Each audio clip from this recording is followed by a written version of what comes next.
Baik, selamat pagi untuk kita semua. Saya atas nama Angel Ambrosiani Siran dengan NIM 2001-08-0065 dari semester 4. Di sini saya akan mempresentasikan mengenai materi keseimbangan sektor moneter dan sektor umum dalam pasar barang dan pasar uang dari mata kuliah teori ekonomi makro. Baik, yang pertama, keseimbangan sektor moneter. Dalam analisis keseimbangan di pasar uang, digunakan suatu kurva yang disebut kurva LM atau LM kurva. Kurva LM adalah tempat kedudukan titik-titik yang menghubungkan titik bunga atau I dan pendapatan nasional atau Y, di mana pasar uang dalam keadaan seimbang. Dalam keseimbangan sektor moneter, terdapat dua analisis sektor moneter, antara lain, yang pertama, analisis keseimbangan sektor moneter dalam grafik.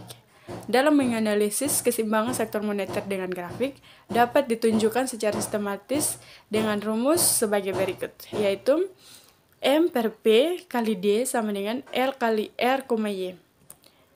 Pada suatu grafik yang menunjukkan perubahan pada pasar uang, di mana ketika pendapatan mengalami kenaikan sebesar Y1 ke Y2, maka akan mengakibatkan kenaikan permintaan uang sehingga kurva MD bergerak ke kanan. Hal ini juga mengakibatkan kenaikan tingkat bunga dari R1 ke R2. Perubahan pada tingkat bunga tersebut menunjukkan kurva yang ketika pendapatan mengalami kenaikan, maka mengakibatkan kenaikan tingkat bunga. Yang kedua, analisis keseimbangan sektor moneter dengan sistematis. Menurut Manqui, kurva LM dapat digambarkan dalam matematisnya, yaitu LM bagi M per P sama dengan L kali R, Y. Hal tersebut menunjukkan kurva IS hanya menunjukkan kombinasi antara R dan Y.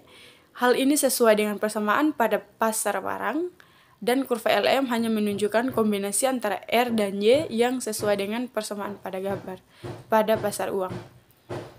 Hubungan antara kurva IS dan kurva LM yang menunjukkan secara stimulatis keseimbangan pada pasar barang dan pasar uang untuk memberikan nilai pada pengeluaran permintaan pajak, penawaran uang, dan tingkat bunga.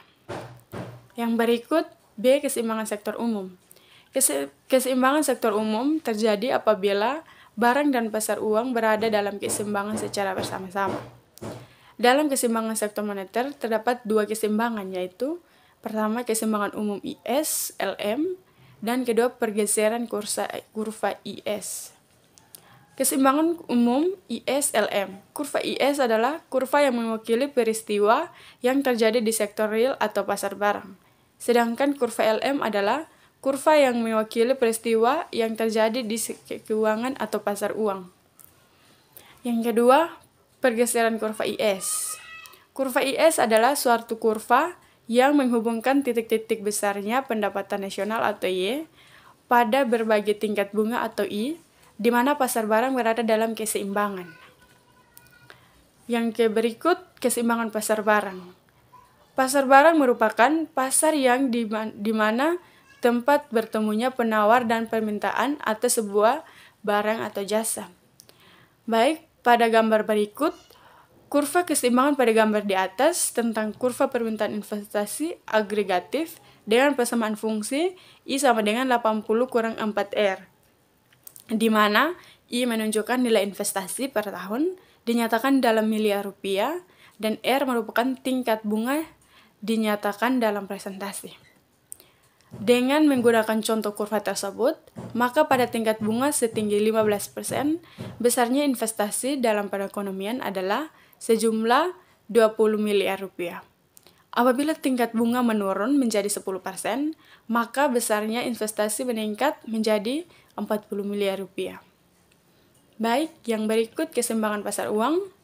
Keseimbangan pasar uang merupakan kurva yang menghubungkan titik tingkat sebuah pendapatan nasional kepada berbagai macam kemungkinan dari tingkat bunga yang memelihara keseimbangan pasar uang.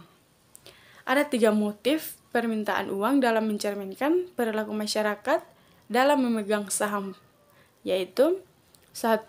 Motif transaksi, motif jaga-jaga, dan motif spekulasi.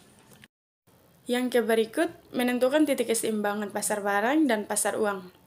Sisi penawaran menggambarkan kemampuan perekonomian dalam menghasilkan barang dan jasa pada suatu periode tertentu. Sisi permintaan menggambarkan pengeluaran yang dilakukan oleh pelaku-pelaku ekonomi, antara lain sektor rumah tangga, sektor swasta, sektor pemerintah, dan sektor luar negeri. Di dalam keseimbangan pasar barang, variabel-variabel yang digunakan dibagi menjadi dua jenis, yaitu variabel endogen dan eksogen. Yang terakhir, perubahan-perubahan keseimbangan pasar barang dan uang.